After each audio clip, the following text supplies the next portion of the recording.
Between Dunedin and Vancouver, you had a whiff rate of almost 34%. You're striking out one guy an inning. Well done. Appreciate it.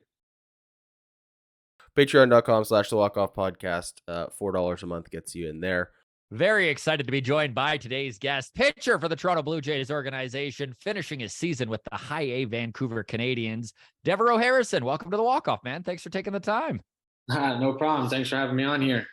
You know it, buddy, to start with. Between Dunedin and Vancouver, you had a whiff rate of almost 34%. You're striking out one guy an inning. Well done. Appreciate it. How are you feeling after your first taste of pro ball? What was the adjustment like from college? I mean, I feel good. Being at a good college, I went to Long Beach State. Being at a good college, we played some really good competition. Faced a lot of first rounder, second rounder, some big names. So it's definitely different than college.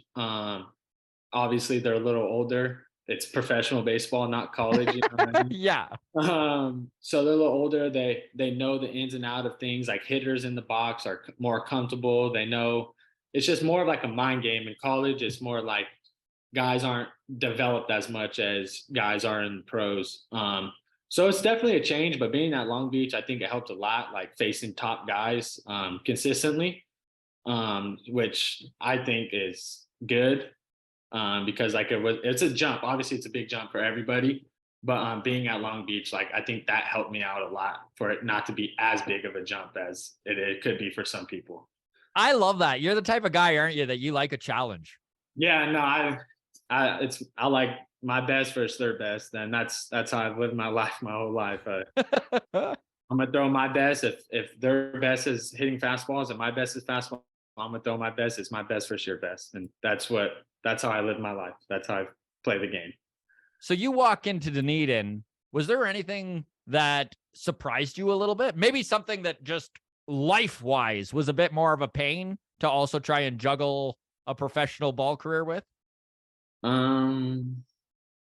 What do you mean by that? Like, so let's say a behind the scene thing that maybe, going in, you hadn't even thought about being an obstacle, and you get there and you're like, oh, I'm getting lost in the complex, or I'm walking. All my teammates golf way better than I do. My teammates are better at golf.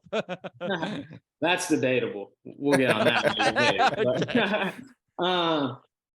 Not really. From being from California and coming out here in the summer and playing Dunedin, the rain and the games being, you wake up every day and it's sunny out, it's 80 degrees, you walk outside, it feels like 120, and then you get your game, you do all your warm-ups, 30 minutes before the game, there are tarps on the field, and here comes a storm.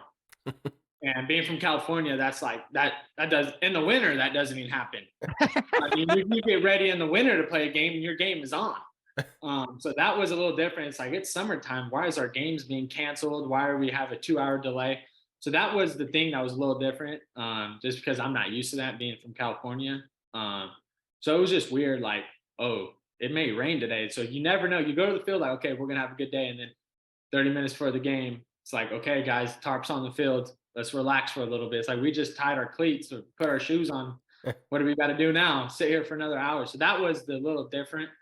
And yeah. Are those delays tough? Like mentally, are those delays when you're expecting to start the game and then all of a sudden it's like, okay, now you're sitting around for 2 hours. What do you do? Play cards.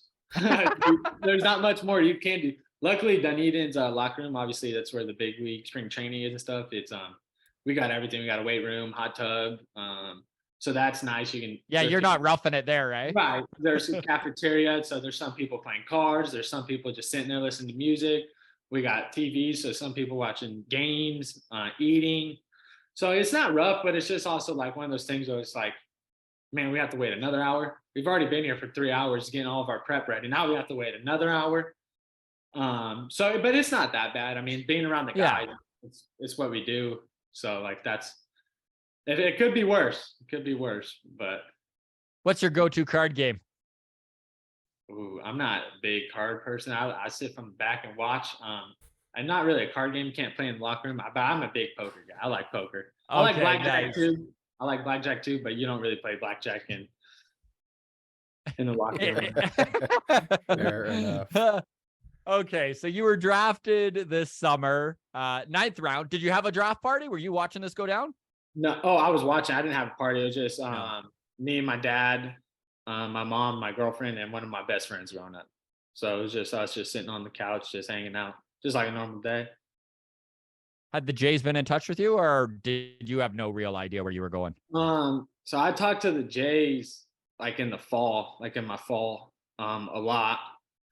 But towards like when the draft is starting and stuff, and like weeks leading up, not really, not at all. I didn't think so. No, there's those teams where you think like, okay, there's these 4 or 5 teams that are big on me that I talk to a lot, but no, I didn't think Jays, but I'm glad. I loved it. Have you been to Canada yet, Devereaux? Well, I was in Vancouver. Oh yeah, of course. Yeah. Sorry, yes, of course. Was that your first time in Yes. Canada? Was with the Canadians there? Yeah. Yeah, Did that you was like my first time. Vancouver? Oh, it was beautiful. Cold. Like I said, it's back to the California thing. It's cold. So, but I love it. everywhere. All I the love it. facilities are. You go to Florida, you're like, it's too hot. You go to Vancouver, you're like, it's too cold. We got a Right. real Goldilocks here. Yeah. Right. And all the affiliates are cold, except Dunedin, but you don't know with the rain. So. All right. So when you got to Dunedin, had you buddied up with anyone that just kind of made that transition easier to college ball? Was there anyone who kind of helped you out along the way? Like who got drafted with us, or? Yeah, drafted, or even just when you showed up there were guys who maybe knew the ropes and were helpful. I mean, there was some guys like in the facility who were like unfortunately rehabbing, yeah. Right. That like took us on and stuff, but the draft group it's a good group of guys. We're all super close, so like it didn't feel anything weird. Like we were like the 2-week draft camp, like we were all with each other. We're all cool.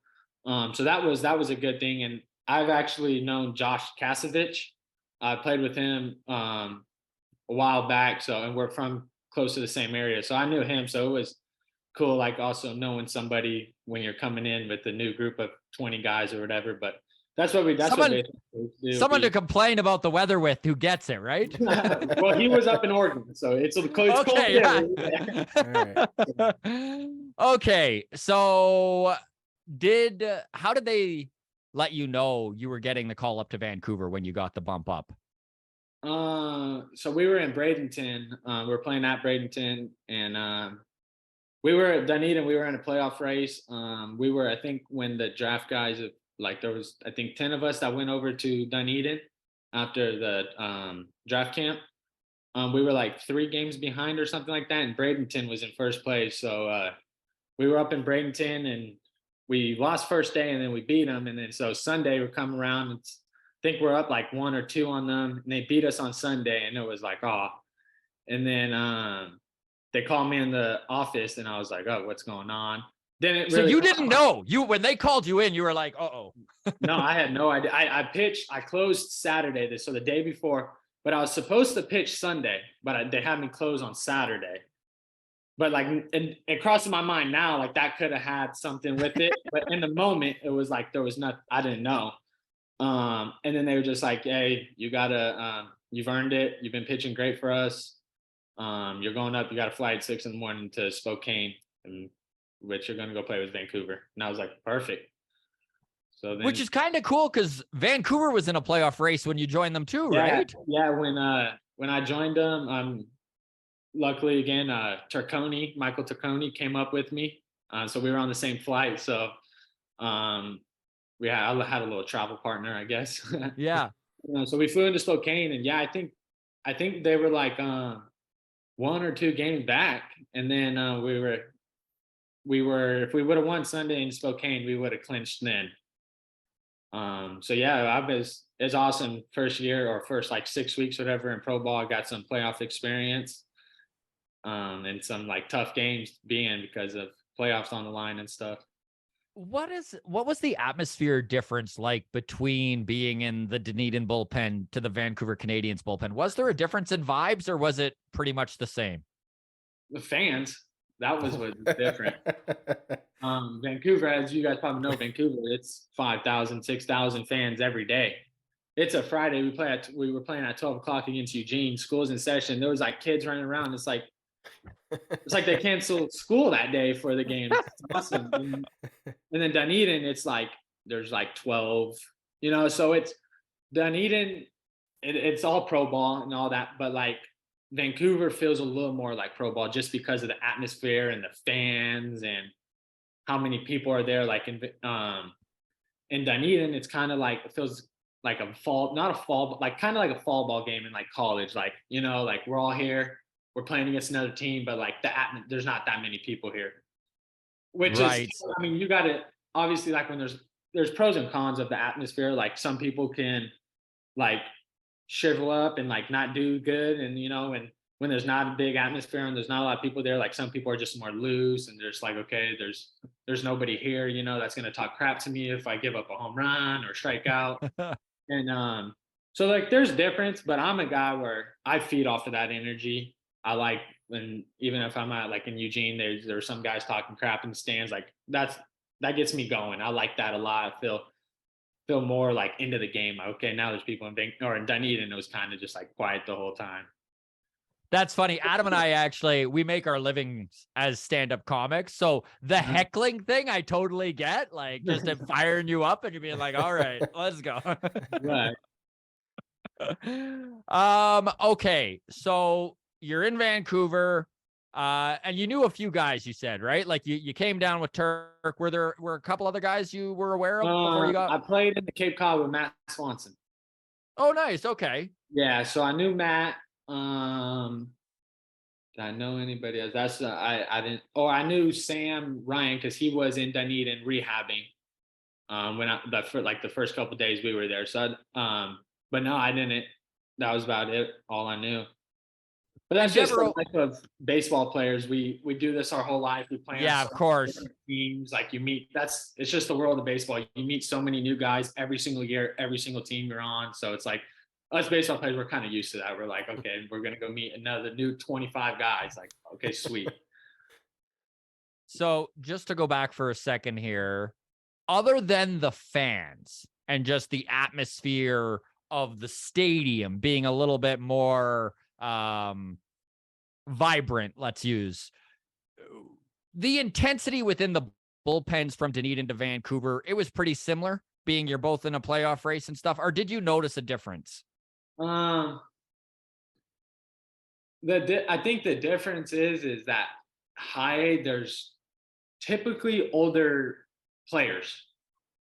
So like you're facing older hitters, like low A, there could be a lot of 18-year-olds, 18, 19, 20-year-olds. Like in high, you get up to like the 22s, the 25-year-olds. So it's like some of these guys are like in high A have played professional baseball once I stepped foot on a college campus.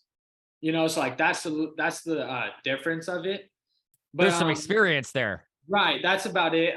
Guys in high, like in the bullpen, like they have a little more like routines and stuff that like you can pick up on.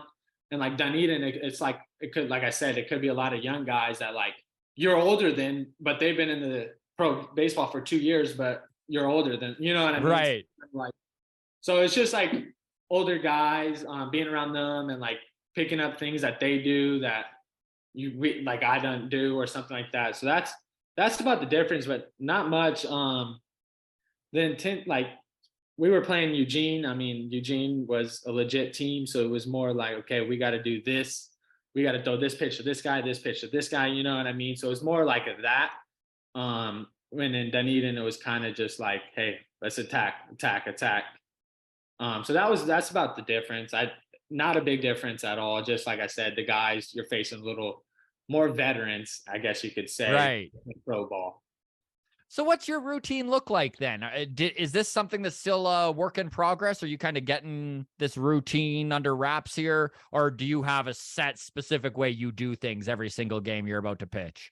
No, I never had a routine. I need to start like getting a routine. So in college I hit as well. So I was never like, and I closed in college, and I've never had like a routine. I'm always like one of those guys that like when the game is on the line, put me in, coach. You know what I mean? Like I want to go out there. But no, this year and this off season right now, I'm definitely working on like a routine and trying to get into that more and see if that helps my game. You were still hitting in college. That's funny. I was going to ask you, when was the last time you picked up a bat? Because some guys, they haven't swung a bat when they're pitching since high school. And then there's dudes like Mackenzie Mueller who were literally like hitting in Vancouver in May and then pitching by August. So Right. that's interesting that you were hitting in college, man. That's cool. Yeah, Do you miss hitting? Yes and no. I do because hitting's fun, especially when you hit the ball. Um, and hitting, there's times where you feel more part of the game. You feel more part of the team. As a pitcher, it's like, oh, I'm pitching once a week. As a hitter, you're like, I'm every day. I'm hitting every day. Like I'm in the lineup every day. I'm more part of the team. Um, which that doesn't mean anything. Pitchers are just as important, but like sometimes you feel that. But no, I mean, my golf game doesn't miss it. That's for sure. Okay. Without this sounding like a job interview and basically being like, where do you see yourself in 5 years? Where do you want to be? I know you were getting some high leverage opportunities in Vancouver at the end of the year there. I know you closed a couple games in Dunedin. Do you view yourself as like a high leverage closer? Is that where you want to be in the future? Yeah, I mean, I like closing. I've closed well since I've been pitching. I started pitching about my senior year of high school, so Mhm. haven't been pitching super long. I like closing. I like feeling like I have control of this game. And I like the pressure. I like how when it comes down to it, like I like the one that's like, let's go get 3 outs. That's me. I feed off of that stuff. I feed off when the other dugout feels like they got momentum and okay, we just punch out the side. Now let's go put up a run on the scoreboard. I like that. So I mean, I like closing, but like I said, there's high leverage times in the Yeah. sixth inning, in the second inning. So I like being I like having the ball when it really matters. That's what I like. I love that, man. And I know you already touched on this a little bit, so I kind of feel like I know where you're going to go with this, but I know that there's guys where it's always situation to situation when they're on the mound. The count matters, the guy matters, the analytics matters. And then I know there's guys too that are they're going to play to their strength. They know what works best for them, whether that lines up with the other guy's strength or not. It's your best against my best. Do you lean a little more towards the best against your best type of idea? Yeah. Oh, absolutely. Absolutely. I mean, I'm not gonna change who I am, what my best is, because that's my opponent's best, is what my best is. I'm not gonna change that. I'm not gonna be someone I'm not. I'm gonna throw my best and my best account. And at certain days are different. Some days my changeup may be my best, my fastball may be my best, my slider. But on those days, I'm gonna throw my best, even if my changeup's my best that day and they're the best hitting changeup hitter in the lineup, I'm gonna challenge them. I'm gonna do what I do and see if he can do what he does. And that's how I live playing baseball. I mean, I'm not gonna be someone I'm not. I'm gonna do what I'm gonna do, and I'm gonna try to shove it down your throat. And if you get a hit off me, tip of the cap.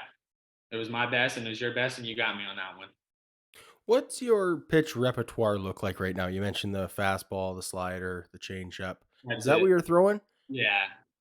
I want to know what the developmental approach is that you've, I guess, the roadmap that the Blue Jays have put towards you. Like from a week to week or a season long basis, do they have any sort of like long term goals with Devereaux Harrison to be like, we want you to develop a X pitch or a this, or we want No, you to add velocity, or we want you to like what's the, or are you just left to your own devices and figure it out? not there hasn't been much. When at draft camp, got a new slider grip and stuff.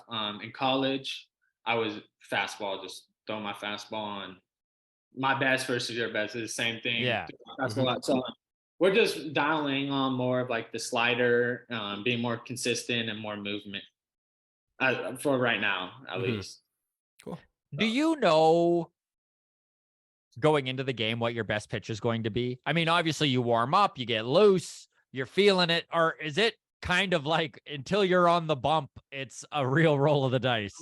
It's a roll of the dice. I mean, you can see some guys have the worst bullpen before they go in the game. You know, the absolute worst, and they go on the mound and put up zeros for 6 innings. You can also see guys in the bullpen who are not missing the glove, everything is moving, and can't get out of the first inning. So it's just like you never know until you know. I mean, like Yeah.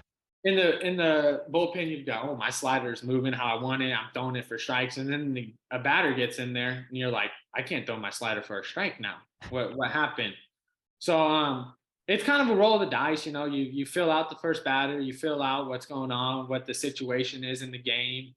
Um, but there's sometimes where it's like, okay, I'm gonna come in here and throw my fastball.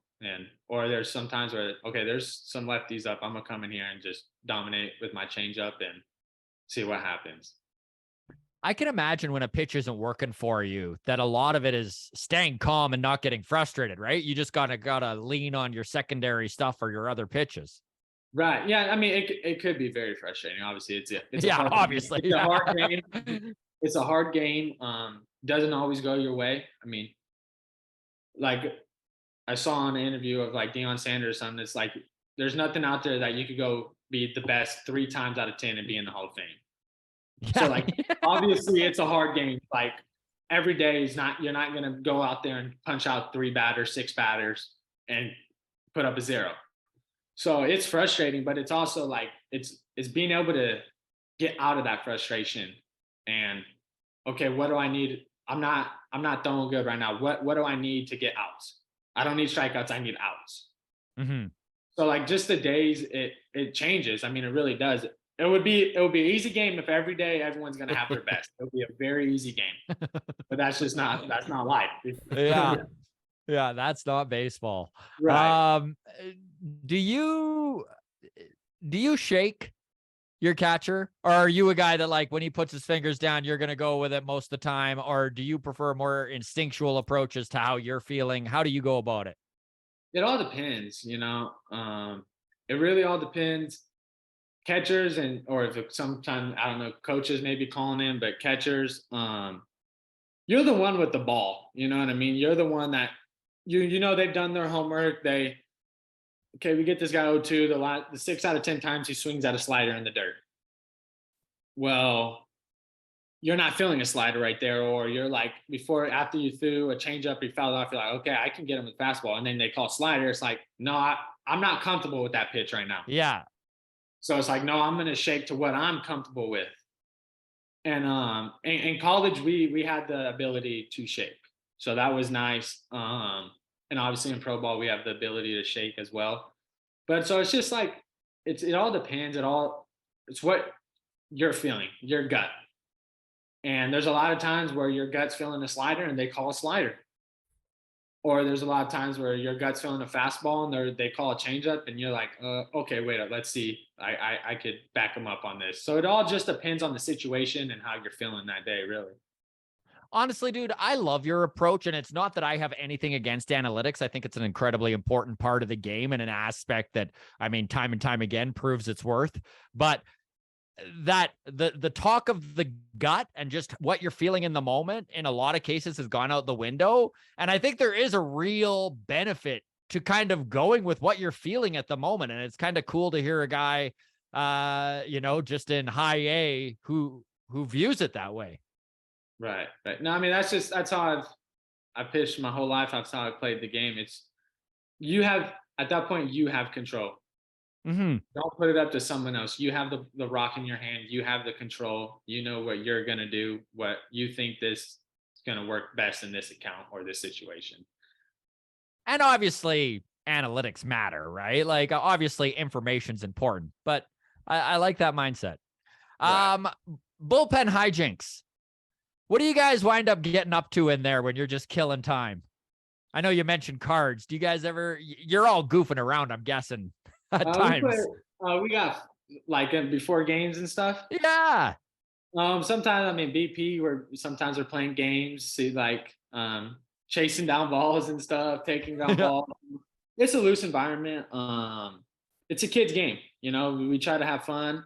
We run routes, we throw football around, you know. Yeah. So we're just trying to make it as fun as we can, play a little fungo golf, do whatever, really. I mean, there's not a lot of downtime where you're just sitting in the locker room because then we'll get bored of this, you know what I mean? Every day we're gonna go play catch and go sit in the locker room.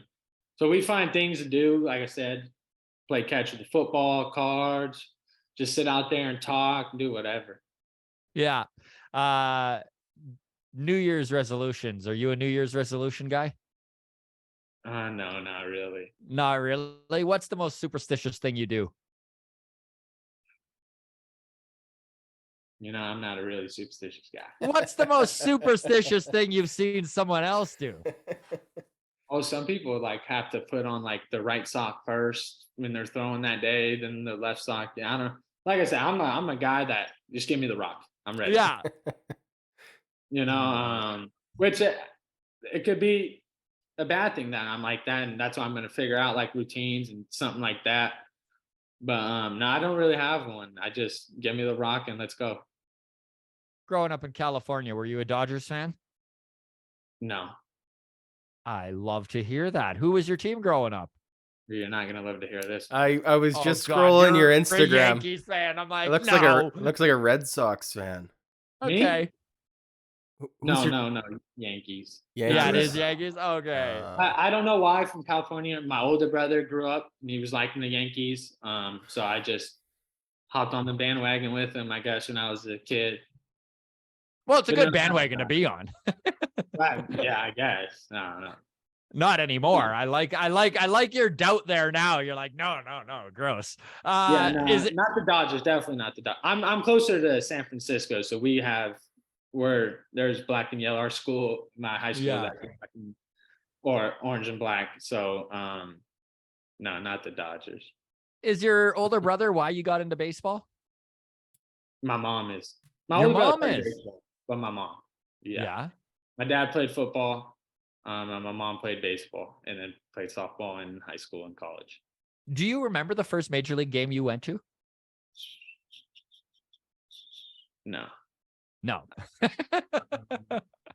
I mean, I'm 40 minutes north of the Oakland A's, so it was probably an Oakland A's game. Yeah. So, but no, I do not remember. I mean, I remember as a kid going all the time, but I don't remember like the first time. Yeah. Did you have a favorite player as a kid? I mean, I really like Derek Jeter. Yeah. Obviously. Did you see the Captain Yes, I HBO? did. Yeah, wasn't that awesome? I am not a Yankees fan, but that was pretty cool. Yeah. I played shortstop all the way up till my senior year of high school. So I was Derek Jeter. And once I started pitching, I stopped playing infield. Yeah. So Is there a pitcher in Major League Baseball right now that you kind of maybe not model yourself after, but at least look at and are like, man, this guy's unreal and I love what he does? man, you guys are asking some hard questions. I haven't. I don't really think about that stuff. Yeah. I try to, like I say, I try to just go do me. I don't want to be someone else. I want to be who I am and do what I'm good at and things that I think is going to work best for me. So, I mean, there's millions of great players out there, millions of that are better than me, way better than me. But I don't really sit down and like think about stuff like that. Yeah. Some people, I don't know why I don't. No, I like that, Devereaux, and we're gonna make things easier on you here. So we'll end up with a series of questions here. So I'm going to name some things, and then you rank them between 1 and 10. 1 being you are not a fan at all, 10 being you absolutely love said thing. You got this incredibly tough scoring system down? Yeah. So 1, I don't like. 10, I like. That you got her. Nailed there we it. go. Okay. To start with, mac and cheese. 7. Okay. Canadian recording artist, The Weeknd. He's got some good hits. 5. 5. Okay. Nolan Ryan. Man, that dude throws cheese. So 10. Yeah, I love it. If you haven't seen the Nolan Ryan documentary, by the way, that's another good one. There's no radars and stuff, but he's the hardest pitcher to ever. Yeah. They're It's just crazy. 110 miles per hour. Oh yeah, I watched. Just I grew wild, up. That's all on TV was baseball my whole life. Yeah. South Park. Ooh, 2. Okay. Robo-umps. 1. I don't know what that is. Yeah, you okay. Definition, please. Yeah. I don't know what that is. Okay. The last one. Camping. Camping. Never been camping. You've never been camping? No. Well, we found a 0 there. Like, if you haven't been. No, I mean, I'm a middle. I have a brother 2.5 years older and a younger brother 2.5 years younger. If I wasn't playing or my older brother wasn't playing, my little brother was playing. That's what we did. My whole life was just sports, baseball. Yeah. Up, we never had time to go camping, or we never really wanted to, I guess. Yeah. We could have made time, but no, we never did. That's awesome, Devereaux. Honestly, man, thank you so much for taking the time to chat with us, buddy. We've had a good time with you. Really appreciate it. And we're rooting for you. Thank you. Thanks for having me on.